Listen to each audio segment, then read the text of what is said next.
ada yang berprinsip ya, bahwa seorang trader itu adalah bisnis palu gada ya. Apa lu cari, gua ada. Nah di sini ya, ini mereka prinsipnya begitu. Tapi coba kita luruskan bagaimana palu gada yang sebenarnya. Kalau Anda ada yang cari kopi, kemudian Anda share di grup WhatsApp Anda, grup bisnis, ini ada yang cari, bisa nggak suplai, tolong japri saya. Besok ada yang cari jahe, ini ada yang cari jahe, yang punya jahe tolong share ke saya. Kemudian ada yang cari teh, ini ada permintaan teh 20 ton. Bagi Anda yang punya stok teh ataupun supply teh, tolong hubungi saya Jabri, ini ada inquiry. Nah kalau ini bukan palu gada, apa lu cari gua ada, tapi apa lu cari gua nggak ada. Nah,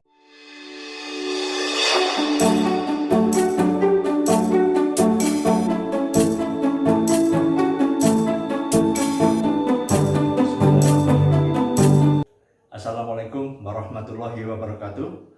Alhamdulillah, segala puja dan puji kita panjatkan kehadirat Allah SWT yang telah memberikan kepada kita semua kesehatan lahir dan batin serta rezeki yang melimpah. Khususnya pada hari ini kita bisa berjumpa kembali di waktu yang penuh berkah ini di bulan Ramadan. Semoga apa yang telah dianugerahkan kepada Allah berupa pertemuan ini bisa memberikan keberkahan kepada kita semua.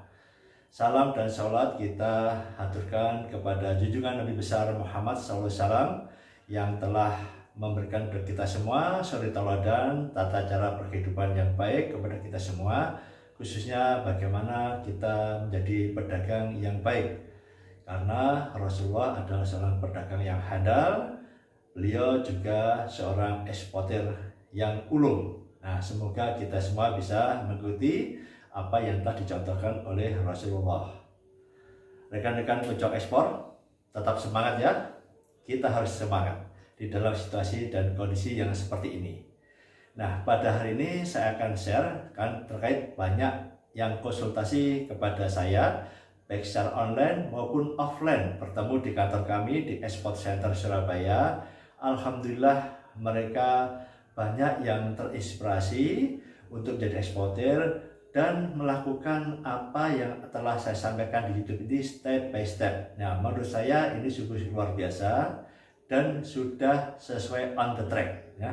Tinggal nanti perkembangan selanjutnya. Ini yang mereka konsultasi offline di kantor kami itu sudah melakukan step by tahap yang sesuai dengan apa yang saya ajarkan.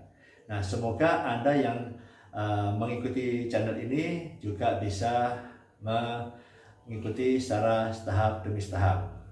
Nah, saya akan membahas tentang kelanjutan ya, langkah-langkah awal menjadi seorang pebisnis trader seperti yang ada di seri sebelumnya, di mana teman-teman yang telah berusaha untuk mengikuti ini, kita harapkan di dalam menentukan produk. Nah ini ya, awalnya ini adalah menentukan produk.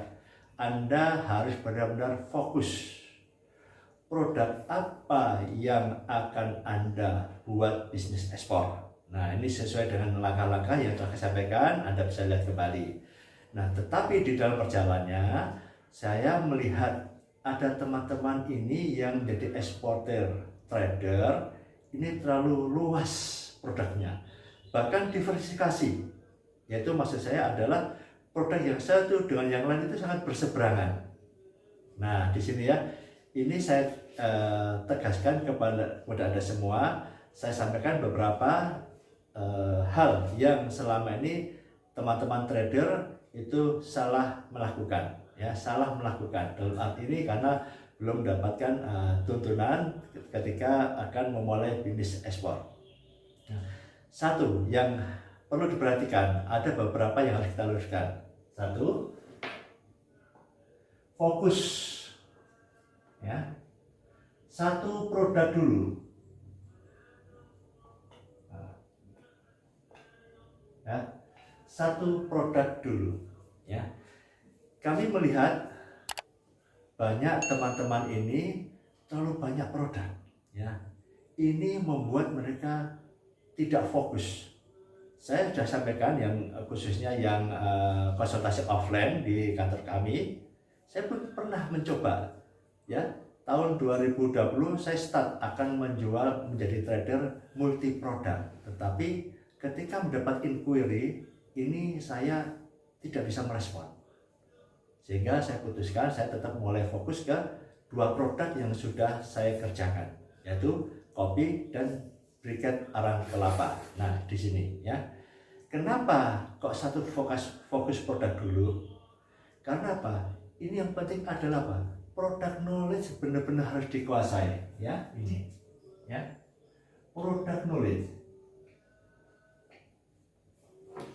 ini harus benar-benar Anda kuasai, ya. Ya. Kalau kita hanya satu produk, insya Allah lebih mudah daripada kalau kita banyak produk. Ya. Yang kedua, ya, supplier. Ini juga harus Anda cari dan Anda benar-benar akrab sesuai dengan saya sampaikan di seri yang sebelumnya, cara mencari supplier dan pengalaman dalam mencari supplier. Karena mencari supplier ini tidak mudah, ya. Bisa jadi supplier Anda itu tidak di daerah Anda, jauh. Nah, di situ ya. Makanya ini kita fokus satu produk dulu. Ya, ini penting sekali ya. Kemudian yang kedua, ya, harus punya produk.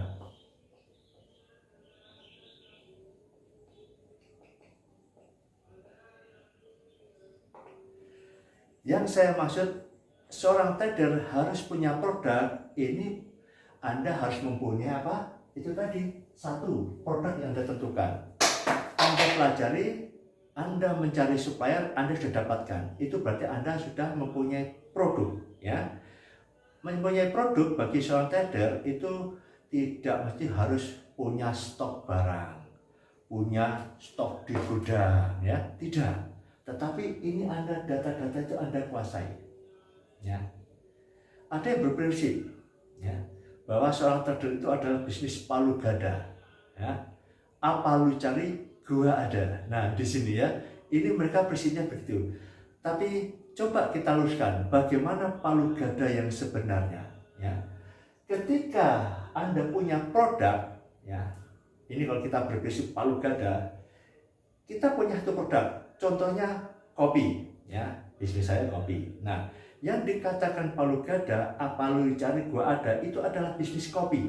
Kopi apa? Kopi kayu ada, kopi Mandailing ada, kopi Jawa ada, kopi Bali ada, kopi Toraja ada, kopi Flores ada. Nah, itu ya.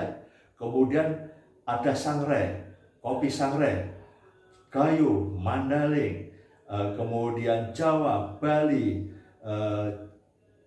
Flores, Toraja. Nah, di situ ya. Kemudian ada juga kopi Robusta.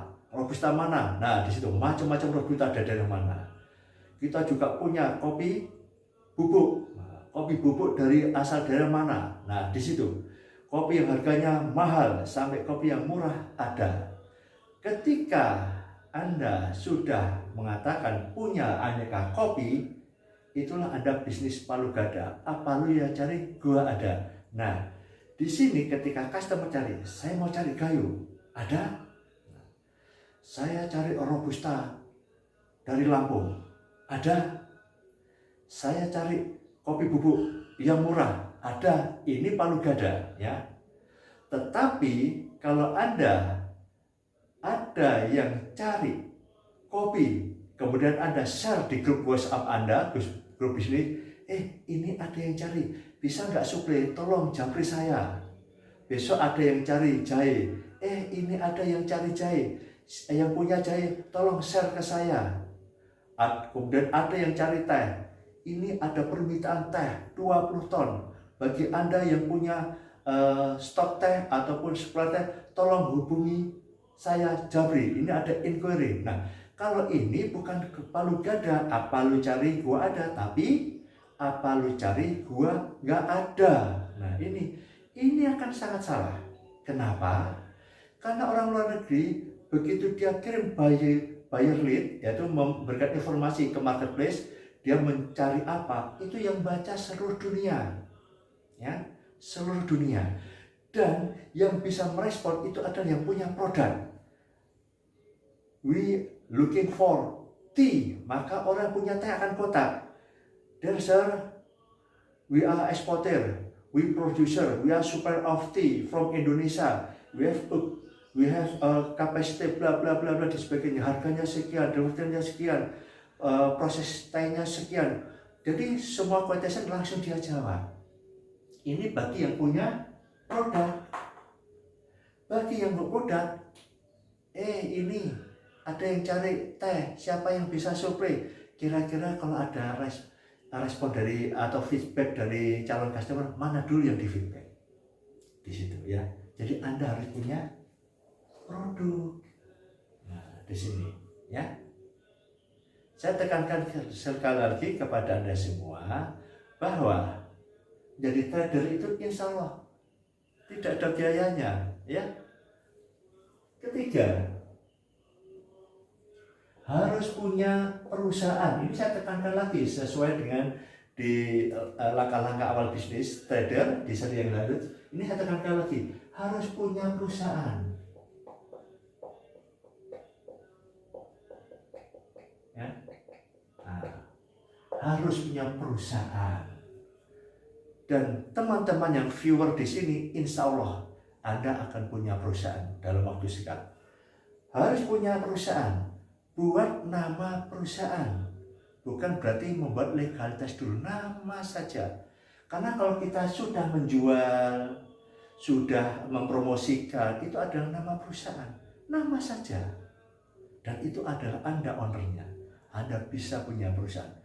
Punya perusahaan bukan berarti terus punya kantor yang bagus atau punya kantor sendiri. Tidak perlu. Mulai rumah Anda dijadikan kantor. Dikasih nama office. Itu alamat rumah Anda. Itulah yang Anda katakan. Anda harus punya perusahaan. Pak, apakah harus PT? Boleh. UD bisa. CV bisa. PT bisa. Tetapi Anda harus membawa nama perusahaan di setiap transaksi. Ini gunanya penting sekali. Untuk apa? Untuk meyakinkan buyer dan meyakinkan supplier. Anda nggak bisa ngomong, Pak saya Hindra, saya ini rencana mau bisnis ekspor. Nggak bisa. Berarti Pak kami dari perusahaan. Ya, perusahaan Adipati Jaya Abadi. Nah begitu kita sampaikan. Jadi nggak bisa terus cuk-cuk, Pak nanti saya ekspor pakai undername Pak, saya nggak punya perusahaan. Undername itu kalau mau kirim, ya, kalau mau kirim saja, ya. Tetapi untuk meyakinkan customer promosi, Anda kan nggak mungkin membawa nama perusahaan orang lain, jadi masalah nanti, ya. Anda mengiklankan di Facebook, mengiklankan di marketplace, itu berarti Anda punya nama perusahaan. Dan tidak mungkin terus undername membawa nama perusahaan orang lain, jadi masalah nanti. Tetapi undername itu bisa digunakan pada saat kepepet. Istilahnya kita itu kepepet. Legalitas belum ada, ternyata dapat order duluan. Ini bisa undername, pinjam nama.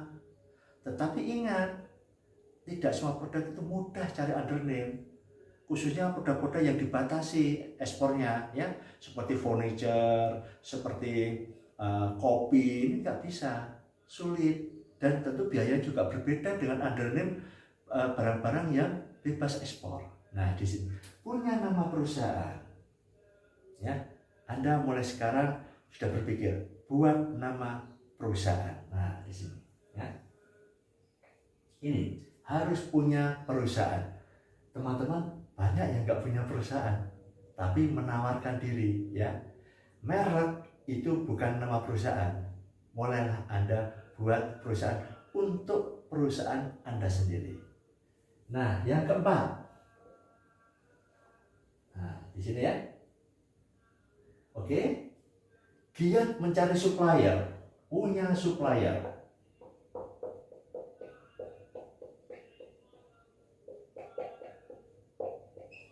Ini sangat penting sekali, ya, mencari supplier. Teman-teman yang sudah action, ya, action setelah melihat channel ini, ternyata mereka respon, Pak, mencari supplier itu sulit. Betul, saya pun mengalami juga awal-awalnya. Mencari supplier itu tidak mudah. Dan bagi Anda yang berpikir berbisnis trader, itu ada dua pihak yang Anda harus bisa handle kepercayaan ini. Satu, mencari kepercayaan supplier. Yang kedua, mencari kepercayaan customer. Nah, ini mencari supplier.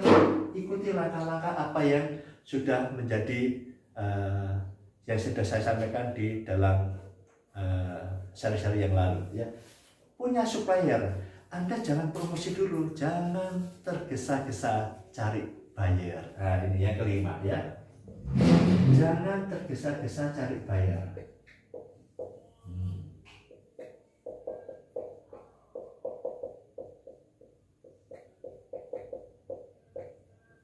Cari buyer.